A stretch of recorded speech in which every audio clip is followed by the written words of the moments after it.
नमस्कार फ्रेंड, स्वागत है आपका। पिछले 2-3 दिनों से जीडीपी के बारे में खबरें आ रही हैं। न्यूज़ मीडिया हर जगह जीडीपी धड़ाम गिरा, -23.9%। जीडीपी गिरा केवल इंडिया में नहीं, ग्लोबल इकोनॉमिक क्राइसिस होने की वजह से कई इस कंट्रीज में जीडीपी माइनस में चला गया।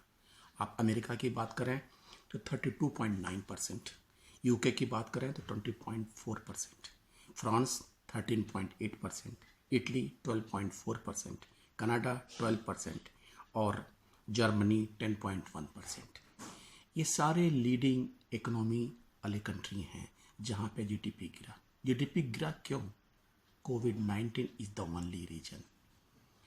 ठीक है, इसके पहले भी कुछ हमारी इकोनॉमिक गतिविधियां स्लो थीं, लेकिन पिछले मार्च महीने से जब हमारा लॉकडाउन स्टार्ट हुआ और जून तक कंप्लीट हमारे सारे कार्य इकोनॉमिक एक्टिविटीज ठप थे, ऐसे में इट वाज एक्सपेक्टेड, लेकिन 23.9% it was not expected.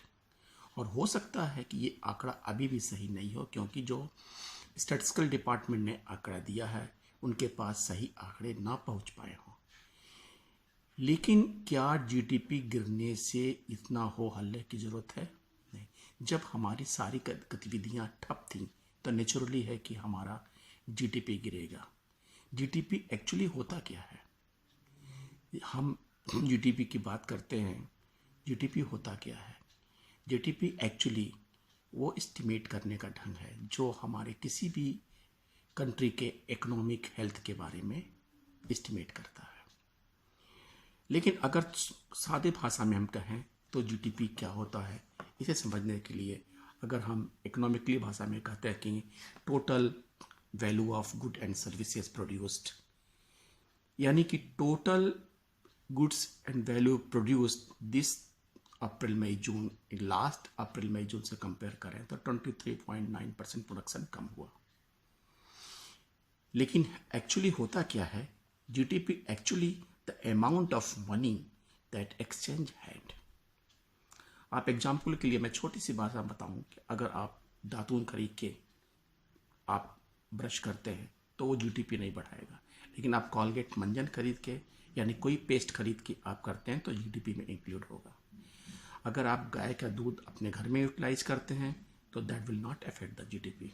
But अगर ये दूध पैकेट वाला आप मिलावटी दूध यूज करते हैं तो जीडीपी अफेक्ट करेगा, क्योंकि आप दूध खरीद के लाते हैं और उस दूध से कई इन्वॉल्वमेंट होता है मनी का जो हम पेमेंट करते हैं। अगर आप घर में सिले हुए कपड़े पहनना जीडीपी नहीं बढ़ाता, लेकिन अगर आप मॉल में जाके बड़े बड़े स्टोर से शॉपिंग करते हैं तो नेचुरली वो जीडीपी इंक्लूड करता है। अगर आप अपने बागीचे में वेजिटेबल उगाते हैं और यूटिलाइज करते हैं तो that will not included in GDP. But अगर ये आप माल से खरीद के लाते हैं, किसी शॉप से खरीद के लाते हैं तो that will included in GDP. It means the actually exchange of money in hand is known as the GDP. अब ये क्यों कम हुआ? इसके चार मुख्य इंजन हैं जिसकी वजह से जीडीपी कैलकुलेट होता है। एक तो कंज्यूमर स्पेंडिंग जो हमारे जीडीपी का 31.2% कवर करता है। दूसरा कैपिटल इन्वेस्टमेंट जो 47.9% कवर करता है। तीसरा है गवर्नमेंट एक्सपेंडिचर, वो लगभग 11% है। और फोर्थ है करंट डेफिसिट यानी इंपोर्ट माइनस एक्सपोर्ट। तो ये चारों इंजन मिलके आपको जीडीपी का एस्टिमेट देते हैं।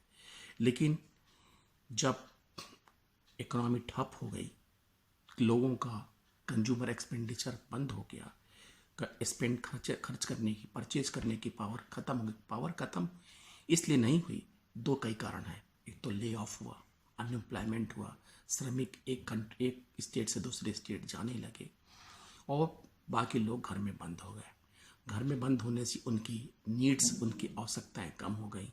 उनके परचेज करने के लिए उनके पास सिवा खाने के अलावा और कुछ परचेज करने के लिए एक मुद्दा नहीं रह गया। इन सब कारणों से सब चीज़ें मिला के आपको जीडीपी पे इम्पैक्ट डाला। गुड सर्विसेज अगर ये पहले फर्स्ट बहुत दिनों के बाद 96 के बाद इतना बड़ा गिरावट आया है, उसके पीछे रीजन था कि 1990 में जब रिफॉर्म शुरू हुए थे उसके बाद से लगभग 7% का ग्रोथ जीडीपी में होता था। आज अभी भी जब हमारी जीडीपी में गिरावट हुई है उससे मेन सेक्टर्स जो है, जैसे sector of construction and trade services, इसमें आपका 50% गिरावट आई है। मैन्युफैक्चरिंग में 39% गिरावट आई है। माइनिंग में 23% गिरावट आई है। होटल एंड सर्विसेज में 47% की गिरावट आई है। ये सारे बल्क टोटल होके हमारे जीडीपी पे इम्पैक्ट डालते हैं। लेकिन अब हमारे मुख्य आर्थिक सलाहकार कृष्णमूर्ति सुब्रमण्यम ने अपने स्टेटमेंट में बताया कि नेचुरली अप्रैल के बाद से ये जून जुलाई क्वार्टर से, जुलाई अगस्त सितंबर क्वार्टर से इसमें हमारे रिकवरी, स्पीडी रिकवरी शुरू हो गई है। और जो मैन्युफैक्चरिंग में 39% गिरा था वो अब 13% जुलाई में, फिर उसके बाद 9% की गिरावट आ गया है, यानी कि रिकवरी स्टार्ट हो गए। Government has taken all the possible steps to recover the economy, but हमारे जो इकोनॉमिस्ट कहते हैं उनके हिसाब से इंडिया की इकोनॉमिक वी शेप में हो गई है और सडन फॉल के बाद अब धीरे धीरे ये राइज करेगा। और वी एक्सपेक्ट कि फ्रॉम सितंबर ऑनवर्ड्स, यानी कि सितंबर ऑनवर्ड्स यानी अक्टूबर नवंबर दिसंबर के तिमाही में हमें कुछ आपको रिकवरी देखने को मिलेगी, जो अब रिकवरी स्टार्ट हो गई हैं। हमारी इकोनॉमिक एक्टिविटीज शुरू हो गई हैं, लोगों को काम करना अब शुरू हो गया है, लोग अपने अपने कामों में लौट रहे हैं, मैन्युफैक्चरिंग यूनिट स्टार्ट हो रही है और सारे एक्टिविटीज जब स्टार्ट होंगी तो अभी हमारा रिकवरी के लिए कोल्स, माइंस, पावर्स, सारी ये एक्टिविटीज़ जो हमारे अच्छे रिजल्ट देंगे शुरू कर देंगे और रिकवरी होना शुरू हो जाएगी। सवाल किसी भी गवर्नमेंट के निगेटिविटी की बात नहीं है, सवाल ये है कि हम कैसे इस निजात पाएँ, कैसे हम इकोनॉमी को बूस्ट करें, कैसे इसे और हम आगे बढ़ाएं, और इसी के लिए हमें काम करना है। अगर लोगों की परचेजिंग पावर बढ़ जाएगी, मनी एक्सपेंड करना शुरू हो जाएंगे, तो शायद ये तो हमारे वॉलंटरी होता है, इन्वेस्टमेंट वॉलंटरी होता है, इसके लिए गवर्नमेंट को फंड इन्फ्यूज करना पड़ेगा। बिना गवर्नमेंट फंड इन्फ्यूज करके तभी भी इकोनॉमी को हम संभाल सकते हैं। यानी इंफ्रास्ट्रक्चर में काम शुरू हो जाए, पुल बनने लगें, सड़कें बनने लगें और लोगों की सैलरी मिलने लगे, ताकि लोगों का डिमांड क्रिएट हो, परचेजिंग पावर क्रिएट हो, एम्प्लॉयमेंट क्रिएट हो।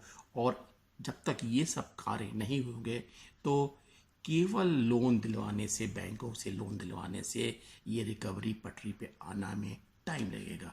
रिकवरी होगी निश्चित, लेकिन कितनी जल्दी होती है ये सबसे बड़ी बात है।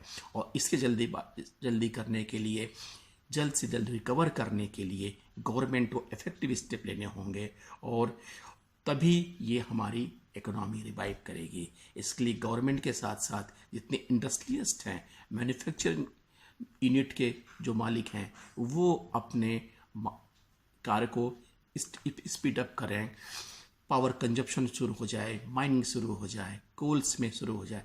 सारे सेक्टर जब एक साथ आगे बढ़ने लेंगे तो इकोनॉमी नेचुरली आपको रिकवर करेगी। इसलिए ज़्यादा भौकाल बनाने के बजाय हम इस पर कार्य करना होगा, और ना कि हमें आपको बल्कि सरकार को भी काम करना होगा। और सरकार इस दफा में सोच रही है, अगर नहीं सोचेगी तो ये इकोनॉमी बैठ जाएगी। फ्रेंड्स, जीडीपी के लिए आप परेशान ना हो, बल्कि आप अपने स्तर से जो कर सकते हैं वो करिए। आपका स्तर केवल यही है कि you increase your purchasing power. Thank you friends, thank you. अगर आपको मेरा वीडियो पसंद आया हो तो प्लीज़ काइंडली सब्सक्राइब इट, और अगर आप पहले सब्सक्राइब नहीं किए हो तभी सब्सक्राइब करिएगा। और लाइक करिए, कमेंट करिए। Thank you friends.